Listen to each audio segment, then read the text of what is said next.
Hey, I'm Blizzard Planet. Today's my birthday. Welcome to From My Planet to Yours podcast. Yay. I'm just so excited. I thought I was going to record the full episode today on my birthday, but I will be splitting it up. I wanted to capture something on the show for my birthday, but I'm not mentally ready to do the full show. For today's episode, it will be so special. Last week, during that crazy situation up north in Pemutaran, which, if you want to hear about it, listen to last week's episode 57. Absolutely bonkers. Today's episode is going to be another unique one. I will be interviewing myself a la ChatGPT. I asked ChatGPT while I was up north in Pemutaran in a gorgeous hike lookout situation. Batu Corsi? I forget. Nonetheless, it was a beautiful view. And while I was sitting there for 3 hours, I asked ChatGPT to challenge all of my thinking and my belief system and creations that is intocentrism.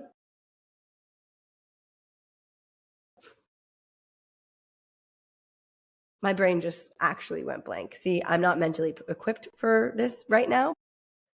Quite the intro from that crazy birthday chick.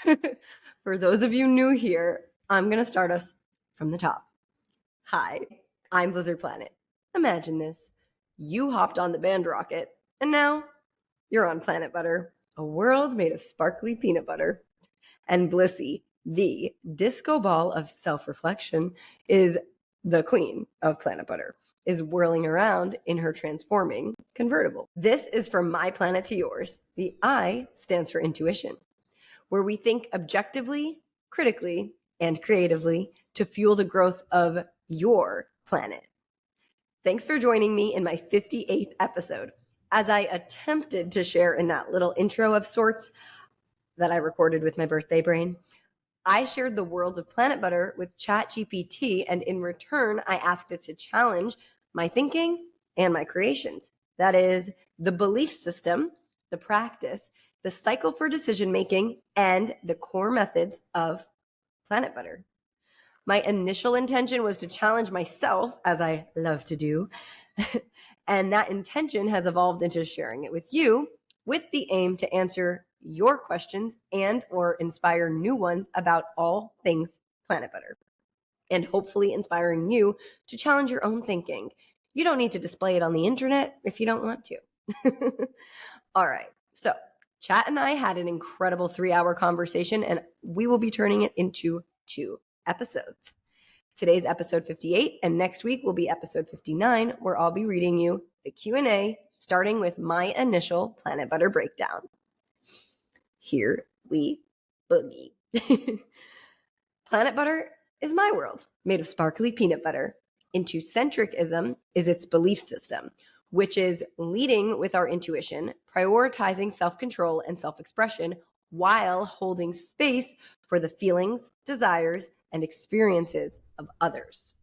It's essentially the healthy ego. As Planet Butter sees it, the healthy ego is seen through 2 perspectives that operate simultaneously. I want to switch my Planet Butter wing to the other me so that you guys can look at it. Crazy girl. But really. All right. The healthy ego, as Planet Butter sees it, is seen through 2 perspectives that operate simultaneously. One is our awareness of our consciousness, which is shaped through our emotional and intellectual experiences in our external world. The second perspective is our emotional and intellectual growth as a result of our awareness of our consciousness. We embody intocentrism through the practice of self-friendship, which I define as the commitment to embracing, understanding, and enjoying ourselves. The practice of self-friendship is additionally intertwined with the Planet Butter jet ring of consciousness, which is our cycle for decision-making. Essentially, as we practice embracing, understanding, and enjoying ourselves, we leverage how we make our decisions to enhance our evolvement. This results in more expansive individuals and therefore a more expansive society.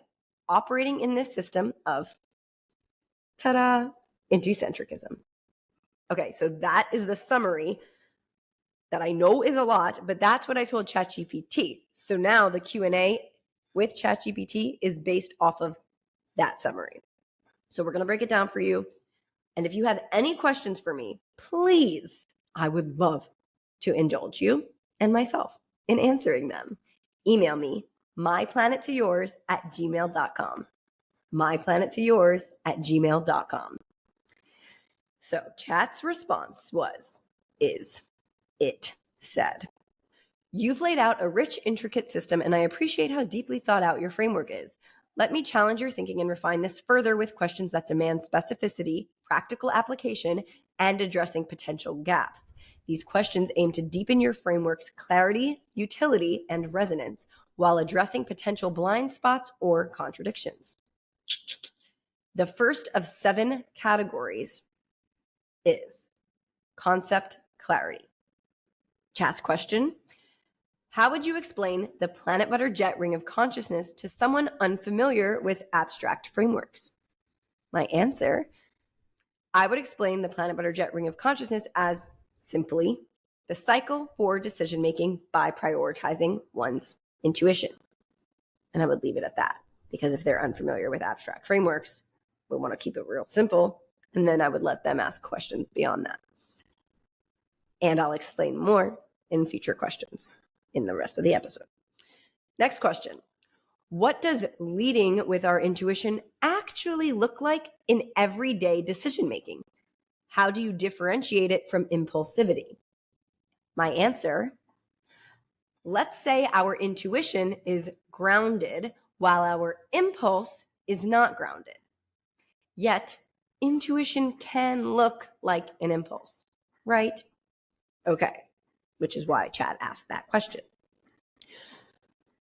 I would say that the intuition in its grounded nature is a product of having already prioritized self-control and self-expression as per intucentrism and self-friendship, the commitment to embracing, understanding, and enjoying ourselves. So the action, the apparent impulsivity of the intuition is only in relation to ourselves operating from a fundamentally rooted place of practicing self-friendship, embracing, understanding, and enjoying ourselves, which is activated by those 3 core methods: boundaries, confidence, alignment. So our intuitive actions that might appear or feel impulsive and technically are impulsive from a place of that groundedness, of clarity on our boundaries, of understanding and enjoying ourselves. You see how it's intertwined like that? So what appears impulsive is not truly impulsive because it's from that place of clarity, understanding, knowing, and intention.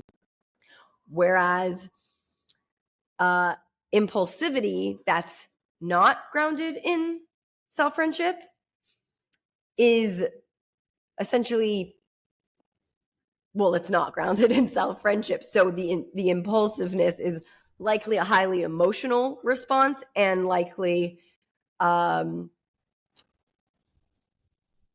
put it simply, the unhealthy ego taking action. So therefore, it's not your intuition. It's just impulsivity. Whereas intuition can look impulsive and sort of is, but it's not really, because it's rooted in this practice of consistently committing to understanding, embracing, understanding, and enjoying ourselves, knowing our boundaries, respecting our boundaries, being confident because of those boundaries, and therefore being able to act with clarity and confidence, and therefore in alignment. Again, please email me with any questions. myplanettoyours@gmail.com. Now, the second category of questions: inclusivity and accessibility. Chat's question was, how do you make the concept of intucentrism accessible to those who may struggle with self-awareness or emotional literacy? My answer: Well, that's what the breakdown is of self-friendship. So centricism is the big overarching belief system.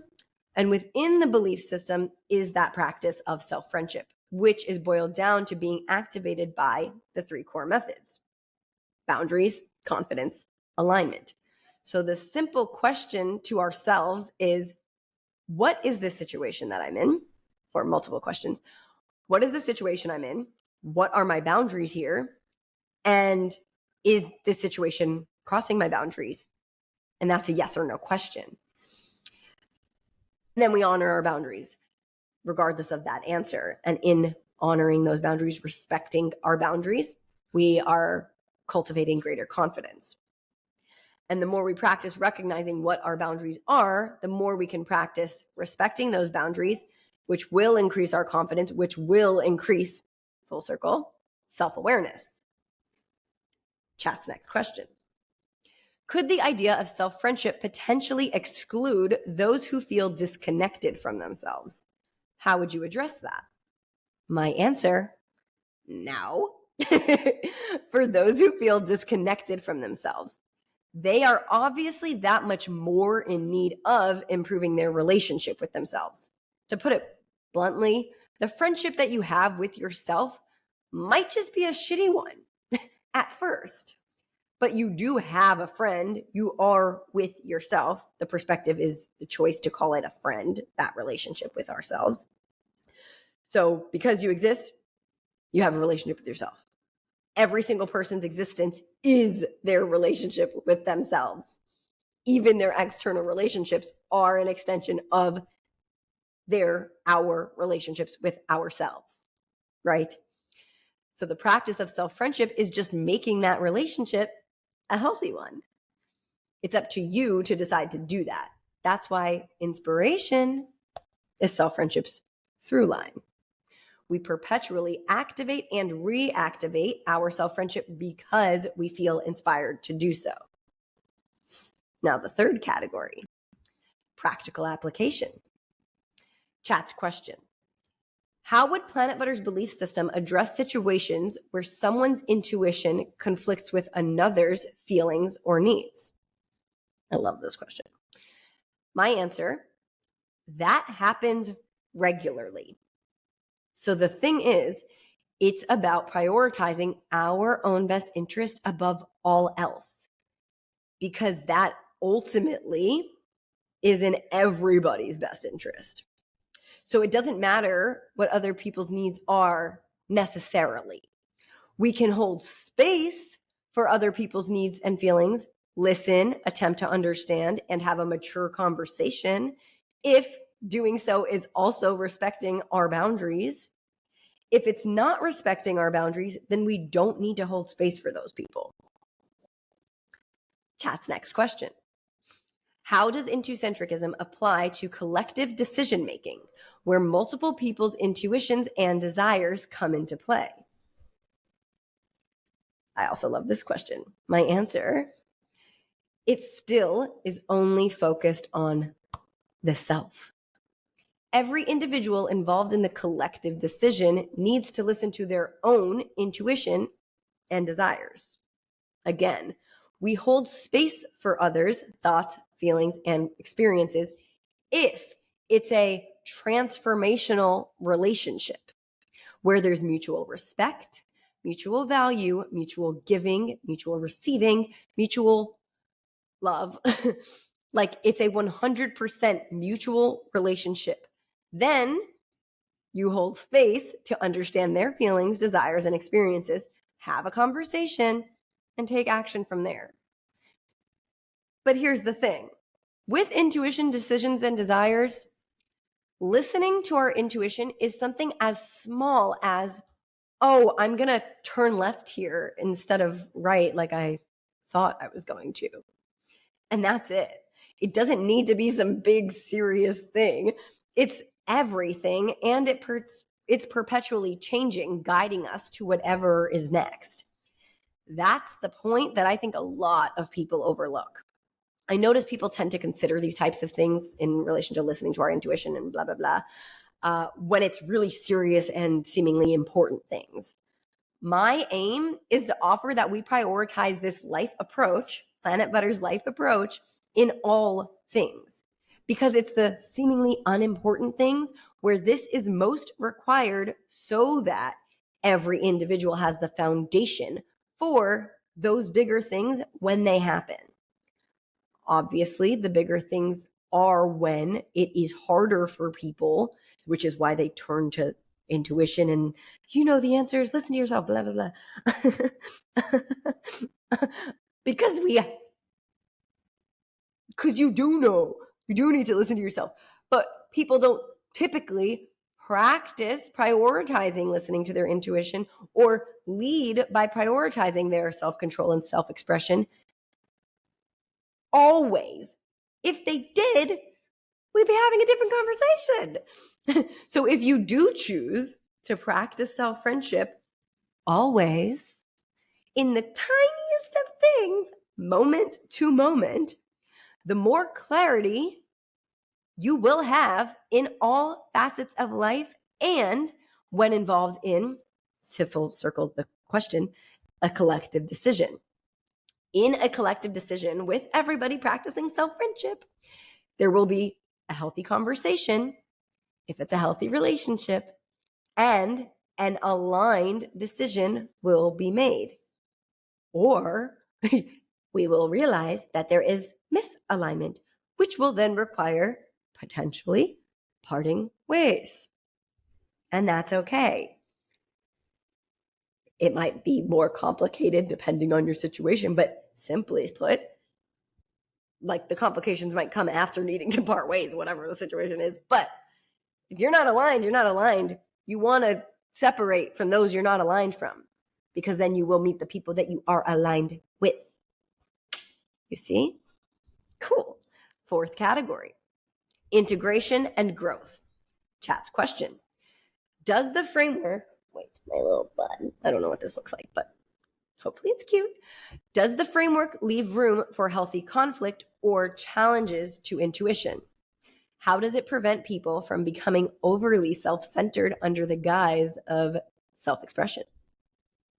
My answer, of course, there's always room for healthy conflict. Planit Butter's framework can be viewed as a fundamental necessity created for the ability to have healthy conflict, to understand that actually everything in life can be viewed as healthy conflict should we choose to practice self-friendship. By embracing, understanding, and enjoying ourselves, honoring our boundaries, embodying confidence, being in alignment, we're invited to self-reflect and self-connect on every interaction we have in our daily life from the perspective that everything is a mirror of our relationship with ourselves. So we can ask ourselves, what is this showing me? Do I like it? Do I not like it? Do I like what it's reflecting, or do I want to improve something about myself? Or is this a situation I need to practice deflecting? A healthy conflict is essentially an opportunity to develop ourself. It's an emotional and intellectual experience, which, when matched with the practice of self-friendship and the Planit Butter Jet ring of consciousness, becomes that development and eventually the expression of the healthy ego. For the second part of this question, which was, how does it prevent people from becoming overly self-centered under the guise of self-expression? My answer, there's no such thing as overly self-centered under the guise of self-expression in relation to Planit Butter's belief system of intucentrism. There's just not. Because if someone is, quote unquote, overly self-centered, one, that's a subjective opinion. And two, it's likely a product of the unhealthy ego, not the healthy ego that is intucentrism. So the whole premise of intucentrism is preventative of becoming overly self-centered in the way that chat is seemingly asking and that most people tend to ask me about. Intucentrism is the healthy ego, healthily self-centered, healthily prioritizing self-expression and self-control while holding space for the feelings, desires, and experiences of others. So it's like, I come first, but I know you're here too. And I have a healthy relationship with you, and I value that. So I'm going to show up as an individual who values my healthy relationship with myself and therefore with you. Or if it's an unhealthy relationship, then it becomes, I come first, I know you're here too, but this dynamic does not invite me to evolve, so I cannot contribute to it. And that is, of course, grounded in the self-friendship perspective. If you are an unhealthy person who is unconscious and traditional egocentric,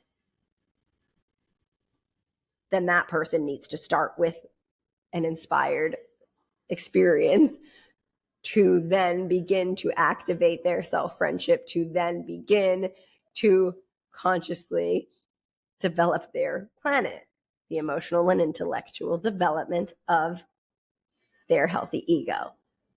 Yay! Next question. How does emotional and intellectual growth evolve if someone's external world is stagnant or restrictive? I'm going to repeat that because I need to hear it again, which means I bet you do too. Question. How does emotional and intellectual growth evolve if someone's external world is stagnant or restrictive? Oh yeah, amazing question. My answer. This question circles us to chat's previous question about those who currently lack self-awareness. Something happens that triggers their inspiration, which I just touched on. Inspiration is self-friendship's through line, as I mentioned before. We perpetually activate and reactivate our self-friendship with the 3 core methods when we have the inspiration to do so. An individual's emotional and intellectual growth will evolve because they feel inspired to self-reflect and self-connect. This also leads me to think about the consideration for the person who is crossing someone else's boundaries, the first core method of activating our self-friendship. This type of person is likely the same type of person whose external world is, as per the question, stagnant and restrictive. And it's really simple. If a person crosses someone else's boundaries, this person also crosses their own. This filters us again to that little inspiration. For emotional and intellectual growth to happen for this individual, something has to happen to inspire them to self-reflect and self-connect. Yes, I just shared all of this because everything filters back to all of my foundational concepts because it's fundamental for a reason. Keep listening. You'll catch on, then start practicing and come back and listen for more. So when somebody is inspired to self-reflect and self-connect, then they can recognize their own boundaries, respect them, and as a result, that person will inevitably respect others' boundaries. 6th category. Onward. Philosophical rigor. Chat. Chat's question. If emotional and intellectual growth is a result of awareness, does this imply that those who are less self-aware cannot achieve growth? Does this imply that those who are less self-aware cannot achieve growth? Of course not. My answer, we are always less self-aware than we're going to be. Welcome to the journey. So there's no implications at all. It's a fact saying our emotional and intellectual growth is a result of becoming more aware and integrating our new levels of awareness. The key to the healthy ego is to remove ourselves from ourselves while still expressing ourselves and holding space for others. The ego is our luxury as a human. Next question. Does this system assume that intuition is inherently good or correct? What happens when intuition leads someone astray? My answer, yes, it does assume that intuition is inherently aligned, not good or correct. I don't prefer to say good because that's a judgment of morals, and correct is also a subjective opinion. Whereas the intuition, being in alignment, leaves space for just alignment of. It's not about the self. It's about the bigger picture of the universe. So if it leads someone astray, quote unquote, that's the subjective perspective of the individual deciding that this led me astray versus understanding that whatever it is part of a bigger thing than themselves. It's not about you. Like if you're put in a situation that you view as bad, that's your subjective opinion and judgment of yourself and the situation. You can manipulate your perspective, as I call it, perspective dancing, to understand that it's in your best interest if it's your intuition that led you. And be relentlessly optimistic as per Planit Butter's belief system as well. And understand that it's only in your best interest. And again, it's not about you. It is in your best interest, but it's not about you. You see? Hold on to that for a minute. So that's what the intuition is. It's alignment. It's in our collective best interest. It's for our most expansive self and therefore the greater universe at large, even with death. Again, please email me any questions, myplanettoyours@gmail.com. myplanettoyours@gmail.com. Now, the seventh and final category for now, until next week's episode of part 2. I love this. Guys, challenging myself is literally my favorite thing to do. Talking to myself and challenging myself. So, welcome to From My Planet to Yours. All right. The seventh and final category is creative narrative. Chat's question. What role does the sparkly peanut butter environment of Planit Butter play in embodying or reinforcing intucentricism? Could it hold a symbolic significance in your framework? So cute. My answer, so Planit Butter being a world of sparkly peanut butter, it's my world. And that's just it, period. It's my world, and it's the place that people come to visit to enhance the growth of their quote-unquote planet. The belief system of intucentricism is simply what my world is offering to other people and the development of their planets. There's no symbolic thing with the peanut butter. Maybe there could be. I could probably come up with one, but I just love peanut butter. I don't need it. Is not like everything is a symbol in its own way, which is why I said I could probably come up with one. But I just love peanut butter and I love playing with words. So Planit Butter. It's entirely symbolic. Wait a second. It's entire. I'm so glad that, yeah. So cool. So funny. It's entirely symbolic. It's my world. That's the symbol. Hello. Planet is my last name. It's a play on words of planet. We're all on our own planets. And this one's mine. The environment of the peanut butter is because it's symbolizing my ridiculousness. I'm so silly. And so is my world. Duh. I'm so glad we got there together. Next question. And I think actually the last question. Perfect. Oops. Shake it. My computer was perspective dancing. Last question. Could the Planit Butter jet ring of consciousness have specific phases or checkpoints to make it more tangible? For example, does it have a pause for reflection stage, or does it encourage action first and analysis later? So, I touched on this at the top, and I promised I would touch on it a little bit more at the bottom. My answer. The Planit Butter jet ring of consciousness is our cycle for decision-making by leading with our intuition. So the first step of the cycle is intuition. The second is sensations, then action, then sensations again, and then it cycles again to intuition. So what this looks like is our intuition says something, and then we immediately check in with our body sensations. The second step, how does this make us feel? If it makes us feel excited, we take action that aligns with that. If it doesn't make us feel excited, we do not take action that aligns with that. Then we check in with our sensations again based on that action or inaction, which is also action. It's a decision, right? So that next, the sensations again is now that I made a decision in accordance to my sensations based on my initial intuitive impulse. How do I feel now?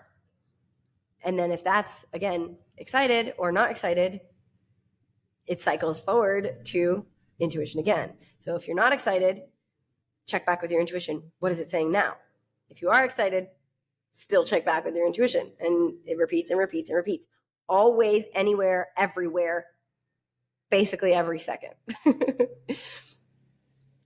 It's a practice of listening, truly, and feeling. Listening, feeling, doing. La, la, la, la, la. As for a pause for reflection, that's where the practice of self-friendship exists. So the practice of self-friendship is intertwined with the Planit Butter jet ring of consciousness. We perpetually self-reflect and self-connect to cultivate our awareness of our boundaries, respect those boundaries, and increase our connection to our intuition for even more effective decision-making. Ta-da! That was the last question for now. I'm really excited about this. Please email me your questions, myplanettoyours@gmail.com.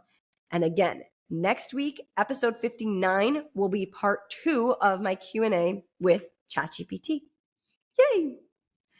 And bonus from My Planet to Yours episodes featuring yours. Email me anything you're navigating in your world or wondering about.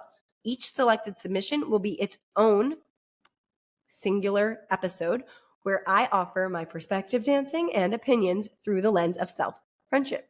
This is, of course, not a substitute for professional support. Bonus episodes are now available once per month exclusively for founding members of Planit Butter's publication hosted on Substack. planetbutter.substack.com/subscribe. planetbutter.substack.com/subscribe. The link is also in the show notes or the link in my Instagram bio @PlanetButter. And the children's edition of Planit Butter's coffee table book, Party of One, Self-Friendship in Action, is available internationally on planetbutter.com and international online retailers. Please subscribe and review this show wherever you're watching or listening. I love to hear your thoughts. I'll see you next Thursday. Thanks for landing on Planit Butter. From my planet to yours, Blizzard.